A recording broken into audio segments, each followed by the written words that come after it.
Hello, Taurus. Welcome to your reading with me, Cindy. There's a shitload of smoke again. Hi, Taurus. How are you? Look, we're back in the smoky magic kingdom. Go big or go home, honey. So, Taurus, look at you. Here we are going to do a general reading for you now. This is very interesting. I'm going to see how this plays out because you may or may not have seen it, but prior to this reading coming out, I picked up the fairy deck and I was getting started to do the Aries reading because the fairies have been speaking to me to pick them up. And it turned into a collective message. And yeah, it was so. If you want to go and watch that, go and watch it now before I continue to talk, because I don't want someone to say, oh, I didn't know, I wish I'd seen that in the video. So pause, go watch the other video. You can see it in my line of videos that came out before this one, just prior to this one. It's collective / Aries Oakman reading. Okay, have you done that? All right, so now I'll continue to talk so I don't give anything away to anyone who didn't want to know. The Oakmen made it pretty obvious and apparent that they were kind of stepping back. They've been stepped back for a while from my channel. And so I think you're interesting. You have a key position here because the Oakmen first came out in an Aries reading on my channel about 2 years ago. And then I think it's kind of funny that they used Aries to kind of close themselves off, it felt like a bit. At least step back as not being a prominent energy that would be giving us messages. And what stepped forward was Fairies of the future. Now, it's kind of exciting because, I don't know if many of you know this, but my moon is in Taurus. So I'm an Aries sun and a Taurus moon. So I think it's kind of interesting. I feel like we closed off with Aries. So now here I am sitting down with you guys to do a general reading with the fairy deck. So what's the fairy of the future? I feel like it's almost as if it's to unfold here, perhaps. I don't know. I'm not going to try to force the reading in any way. But yeah, so it's kind of, you kind of hold an important little position here, being that you're the next sign to do after I did that very interesting reading for the collective Aries. The collective Aries. They would like that, wouldn't they? So, Taurus, I think this is all yours. I'll put it, so these all end up being collective. I don't know. My intention is it's for you, but I have no control all the time over their world. My own readings. So, Taurus, I'm going to use the fairy deck. I'm also going to use the Fountain Tarot if I need to. I think I probably will, but let's see what happens. Yeah, and I'll make an extended as well. So if you're drawn to that, the link to the extended reading will be at the top of the description within this video. Taurus. A message for Taurus. For Taurus. A message for Taurus. You got 2 cards. Oh, you got 3 cards. Let's keep them in order. Oh, that gnome. I love this guy.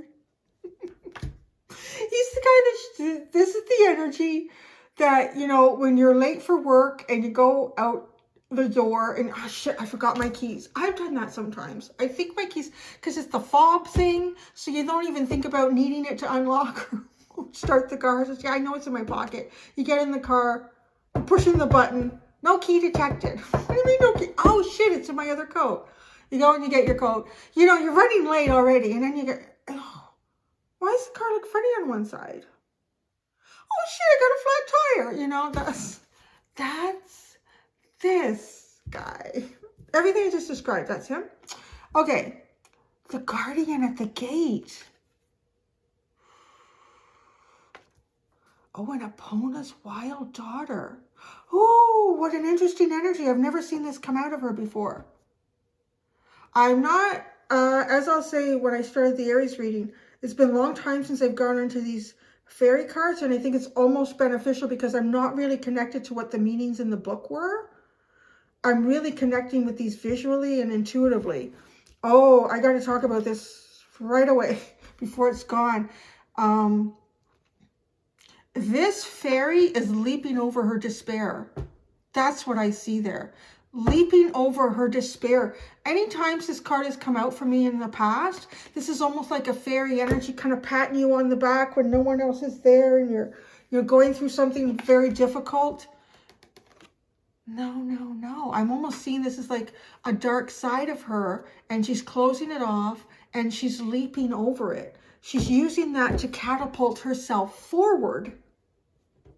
It's like darkness, hardship that you've gone through in the past. And isn't it interesting, because we open up with this guy, and this guy can come in because we can be in a difficult frame of mind. Like if something's kind of gone wrong for us, something extremely disappointing even, it puts ourselves in a vibrational energy where it does seem like, if it's going to happen, I'm living Murphy's Law, honey.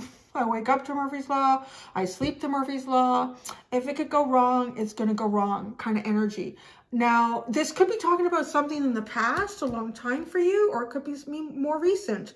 But what I see here is how this is ending, is literally catapulting herself, like getting ready. So let's say that, getting ready to catapult one's self forward by utilizing the stationary energy of the heel, the despair, the sorrow, and the guardian at the gate. It's almost like she's looking at the gate and waiting for it to open. She knows that there's an opportunity here. And also seeing the barn owl at the bottom. The barn owls too, its face is like a satellite dish that's designed to actually pull in and really amplify sound and information. Very, very knowing. I think out of many of the owls, one of the most intelligent. And owls are actually not known for being too intelligent, because their eyes tend to be so big that they take up a lot of their cranium. So their brains are not as large or developed, I believe, from what I read a long time ago. And the barn owl's eyes are not as large as some owl species. The barn owl also has a softness to it. There's a softness that's that you have created around yourself and within yourself, but it's all based on this dark shadow of you. And it almost feels like a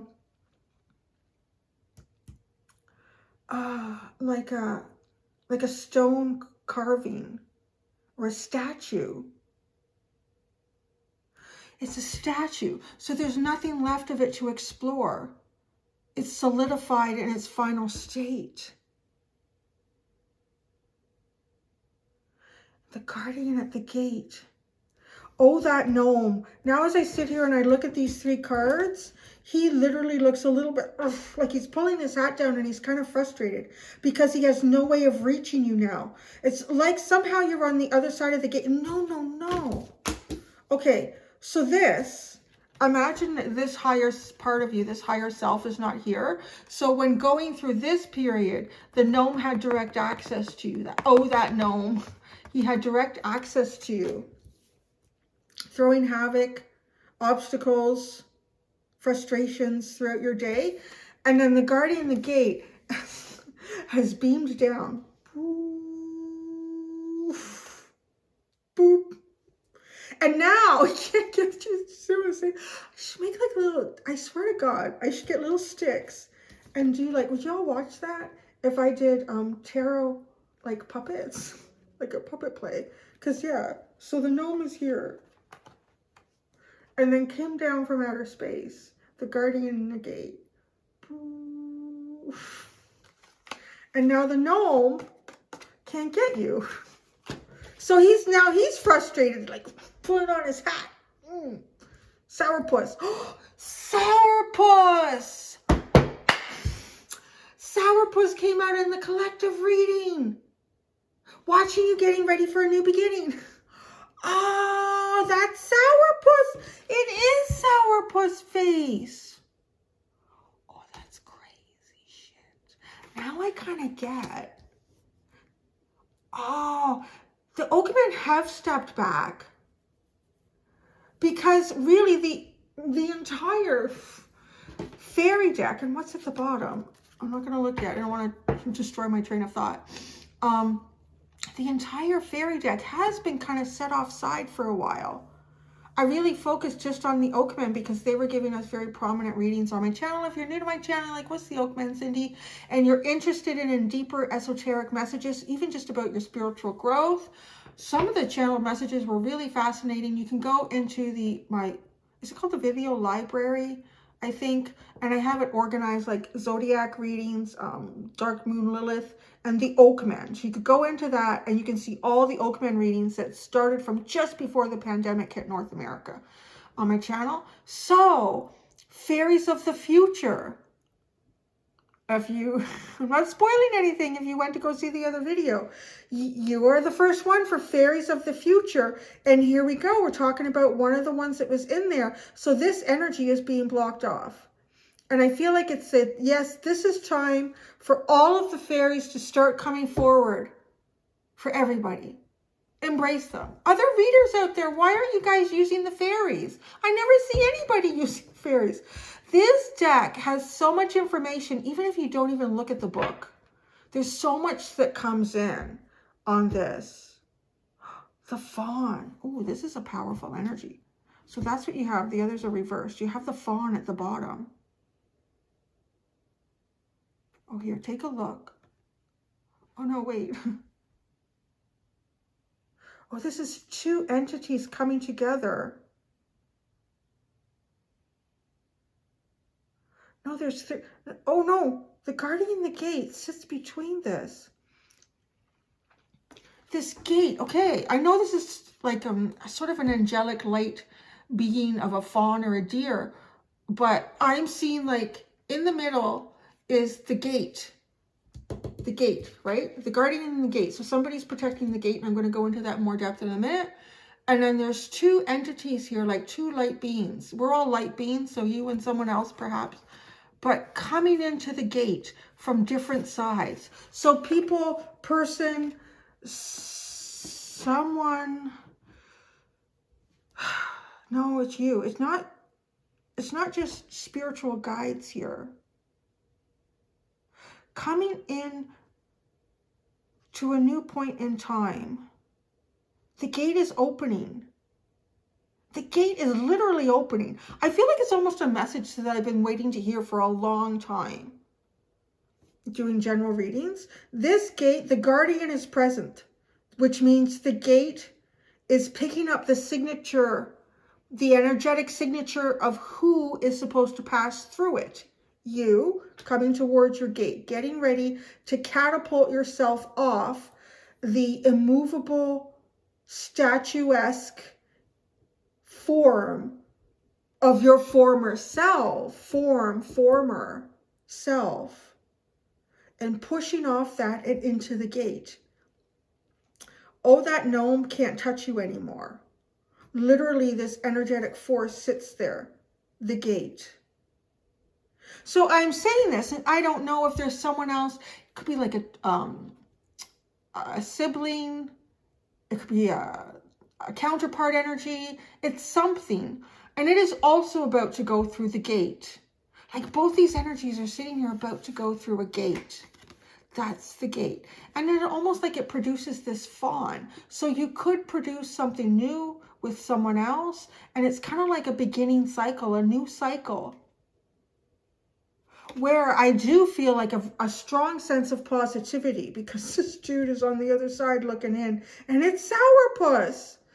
It's the androgynous form of the negative, the dark energy of androgyny, where, because androgynous could be like, really, it's so balanced. It's neither quite masculine or feminine. It's the right amounts of both that kind of come in together and create this beautiful yin yang, where this is the complete opposite of that, which I got in that other reading that I never thought of before or heard of, in that it is the complete lack of use of masculine or feminine.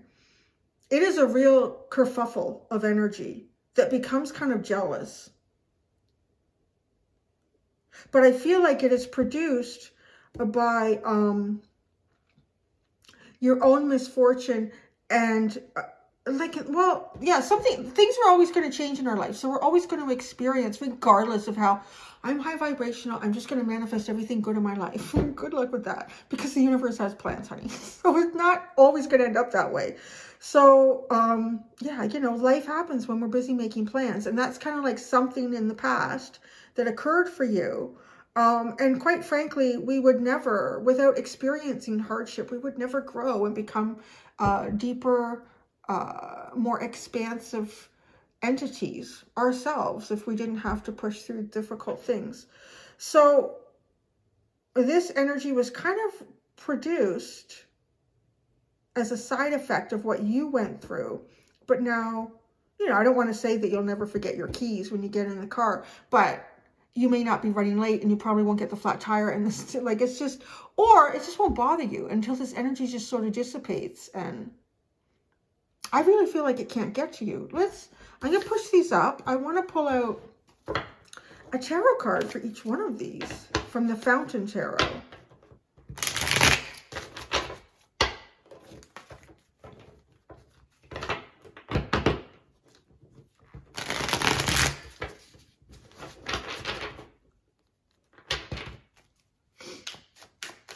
Oh, that no.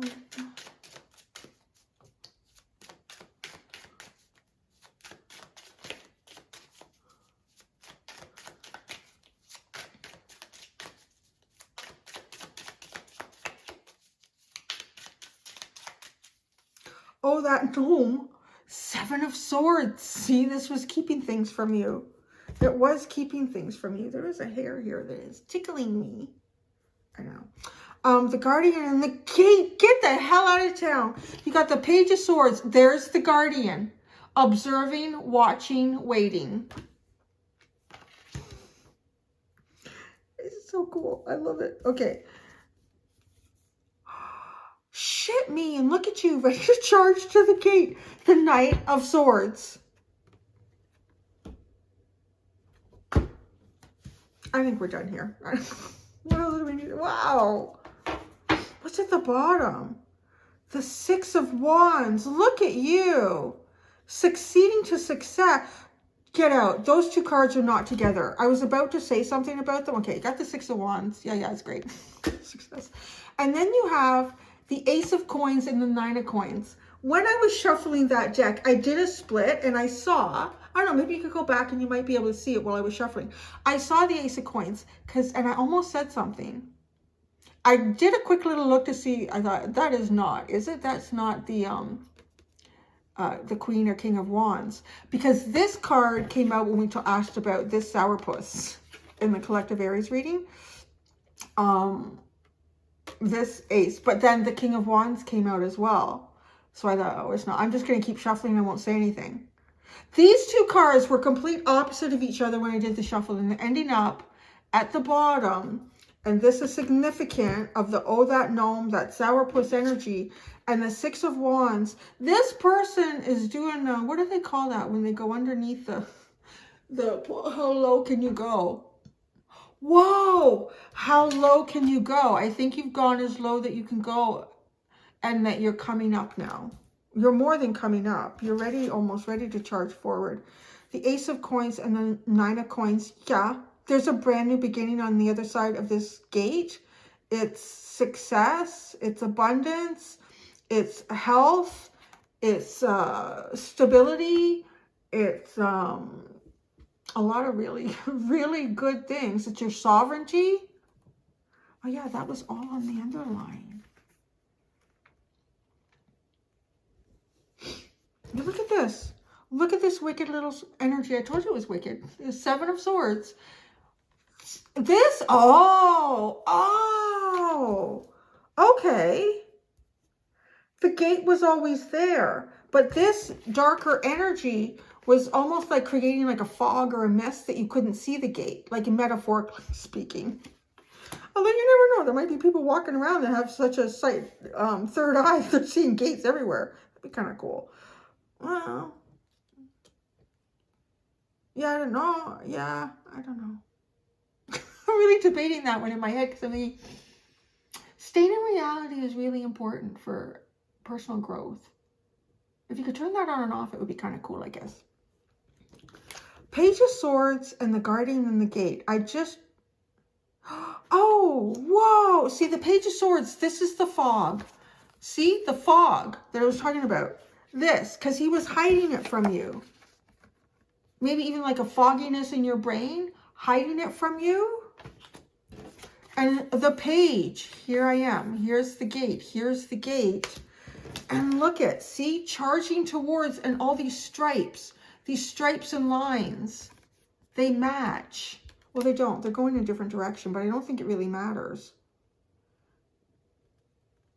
Oh, no way. Look at that. These almost match exactly the lines for the white lines coming through. Yeah, your side. And there, like the path. You're starting to see the gate. You're starting to see the gate, Taurus. And it's almost like sitting here, right? She's watching the gate. I can start to see it. I'm starting to see the gate. And she's looking over herself.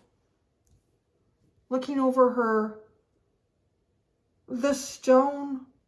You know, too, and to call it like a statue, it does feel like a very monumental point in your life.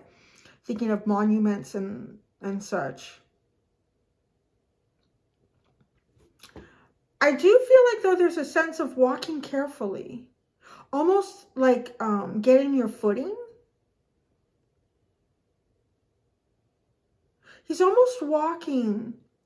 You know, like if you've ever walked along the shore in bare feet and it's not sandy. There's almost like those rounded, I don't pebble is the right word. Because if you think of a pebble like that, I guess it's a rock, a stone. You know, sort of like that size, where it's kind of awkward, like, and they've all been weathered by the water and eroded and smoothed and kind of rounded. So they're not sharp, but, you know, like you step on them a certain way, they kind of dig into the arch of your foot, or you could like, so there's kind of like that sense, like just kind of, but this is a new path that you're walking, so getting familiar with it. But I do feel like once you get your footing, you catapult forward. And you literally do it off of the back of your past.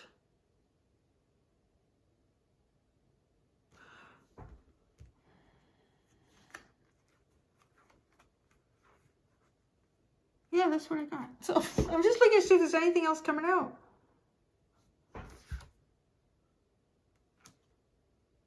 Or there's something... I don't think it's here. No, it's not. Because I'm being drawn to the, all these rings in the back. I'm guessing there's 9.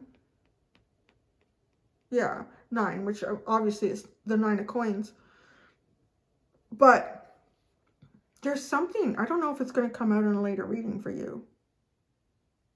There's something about this. It's significant. Maybe it's significant to someone right now, or it looks like something you've seen or you know, it reminds you of a landmark or a place or a person. But I feel like it's going to be significant in connection with something else in another reading. So I'm going to leave it at that. And that's really interesting, Taurus. Going to go do your extended. Until next time, do be gentle with yourselves. Bye.